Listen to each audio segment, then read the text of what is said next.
essayons de comprendre la situation. On a une voiture qui est dessinée de façon un peu abstraite, qui se déplace vers nous à la vitesse v. Et donc nous, on est ici, un observateur. Et l'idée, c'est que la voiture va nous envoyer des ondes sonores qui se propagent dans l'air à la vitesse c. Donc c, c'est la vitesse du son ici. Et on se place dans le référentiel de l'air. C'est-à-dire que l'observateur peut être en mouvement par rapport à l'air. On va appeler sa vitesse VO, ou appelons-la U, ce sera plus simple. On va appeler la vitesse de l'observateur U et la vitesse de la voiture V.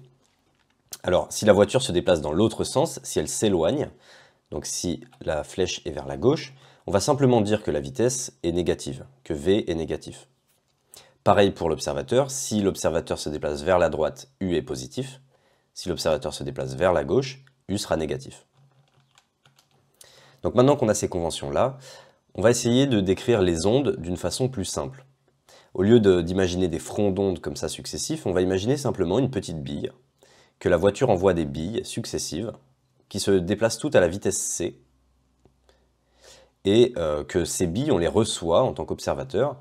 Et ce qui compte, ce que l'on va essayer de mesurer, c'est la fréquence à laquelle on reçoit ces billes, c'est-à-dire le nombre de billes qu'on reçoit par seconde, en connaissant, donc par rapport à la fréquence d'émission des billes, c'est-à-dire par rapport au nombre de billes que la voiture émet chaque seconde.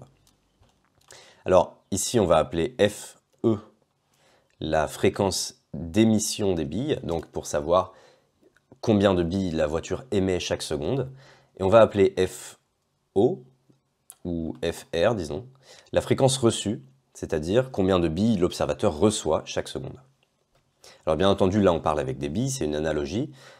Cette analogie en fait va nous permettre de comprendre comment la fréquence d'une onde est affectée par le mouvement de la source et du récepteur, et ainsi de savoir si l'observateur entend une note, donc s'il écoute le son de la voiture, pour savoir s'il entend une note plus grave, si la fréquence est plus faible, ou une note plus élevée, si la fréquence est plus élevée, que le son original émis par la voiture. Donc maintenant qu'on a bien compris la situation, on va pouvoir commencer le calcul.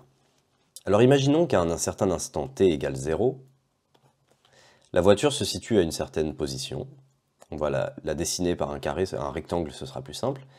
Donc la voiture se déplace à la vitesse v, si bien qu'à un instant ultérieur, donc disons un certain t, pour l'instant on ne va pas préciser lequel, la voiture se situe à une position un peu plus à droite, toujours à la vitesse v, et la distance qui a été parcourue par la voiture, cette distance, c'est simplement distance égale vitesse fois temps. Donc si ici on appelle grand T ce temps, ici c'est v fois grand T. C'est la distance qui a été parcourue par la voiture entre l'instant t égale 0 et l'instant t égale grand T. Imaginons qu'à l'instant t égale 0, la voiture émet une bille, donc un front d'onde, qui lui se déplace à une vitesse plus élevée, qui est la vitesse du son c. À l'instant t égale grand T, la bille se situe plus loin, et la distance que la bille a parcourue, c'est distance égale vitesse fois temps. Cette distance, c'est c, la vitesse de la bille, fois grand T. Et la bille se déplace toujours à la vitesse c. Et disons qu'à cet instant t égale grand T, la voiture émet une nouvelle bille, un nouveau front d'onde. C'est le front d'onde suivant, qui lui aussi se déplace à la vitesse c. Ce qui nous intéresse, c'est de connaître la distance entre cette nouvelle bille et cette première bille qui a eu le temps de se déplacer un peu vers la droite. Quelle est cette distance? Bon, on voit rapidement que cette distance, c'est c fois t, moins, donc c'est toute cette distance, moins v fois t. C'est-à-dire que c'est la distance parcourue par la première bille, moins la distance parcourue par la voiture. Donc on peut écrire ct moins vt, ou simplement en factorisant c moins v, facteur de t. Ça, c'est la distance, la longueur entre les deux billes successives. Et en fait, c'est ce qu'on va appeler la longueur d'onde, lambda. On voit qu'en fait, si on a deux ondes successives, cette longueur, c'est la longueur d'onde telle qu'elle est mesurée dans le référentiel de l'air dans lequel se propage l'onde.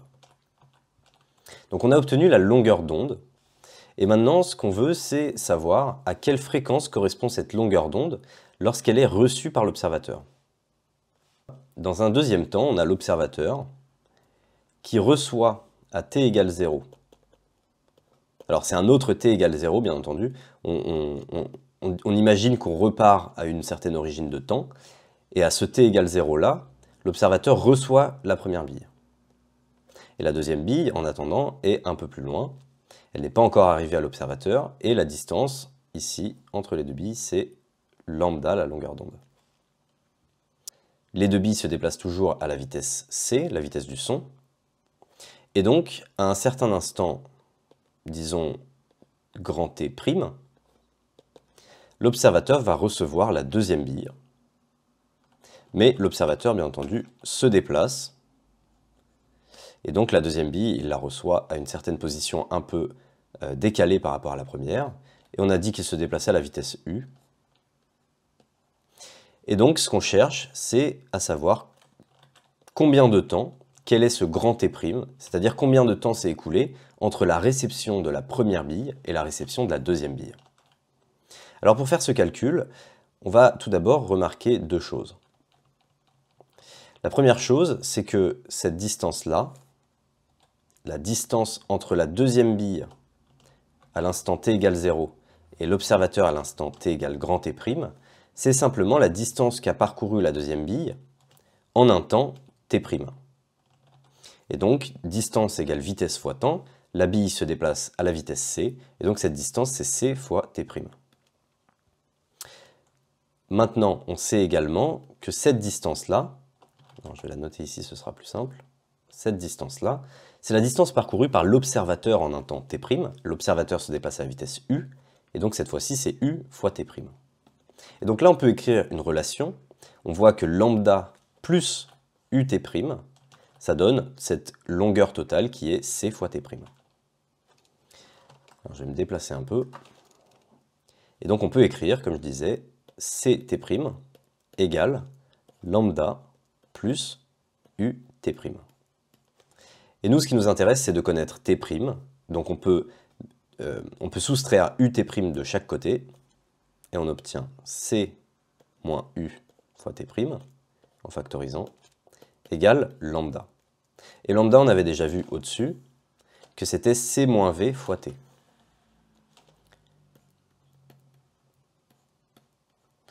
Voilà. Et donc notre équation finale, elle est ici, c'est c moins ut' égale c moins v t. Alors t, c'est la période à laquelle sont émises les petites billes par la voiture, et t', c'est la période à laquelle sont reçues en fait, c'est les intervalles de temps entre deux billes consécutives telles qu'elles sont reçues par l'observateur.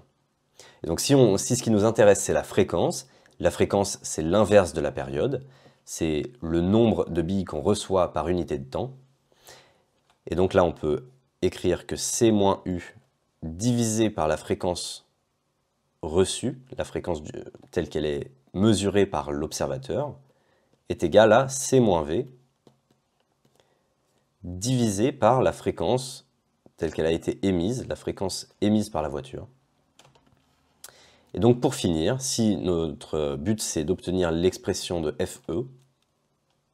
l'expression de fr en fonction de fe, on peut réécrire que fr égale, donc fr on le passe en haut, en fait on multiplie de chaque côté par fr, et on multiplie par fe, et on divise par c moins v, et on obtient fe fois c moins u sur c moins v.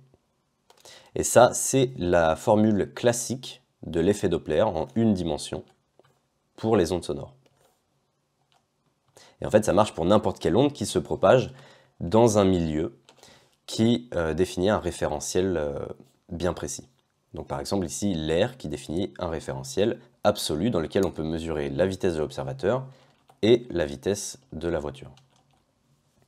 Alors ici, on peut voir rapidement que si l'observateur ne se déplace pas, si u égale 0, ce terme disparaît, et on a simplement c sur c moins v fois fe. Et si V est positif, c'est-à-dire que la vitesse se rapproche de nous, alors C moins V est inférieur à C, donc C sur C moins V est plus grand que 1, et donc la fréquence ici, la fréquence reçue, est plus grande que FE, c'est-à-dire que le son entendu est plus aigu si la voiture se rapproche. Maintenant, si la voiture s'éloigne, V est négatif, donc C moins V est plus grand que C, donc C divisé par C moins V est plus petit que 1, et donc cette fréquence est plus petite que la fréquence émise, si bien que le son est plus grave. Si la voiture s'éloigne, on entend un son qui est plus grave.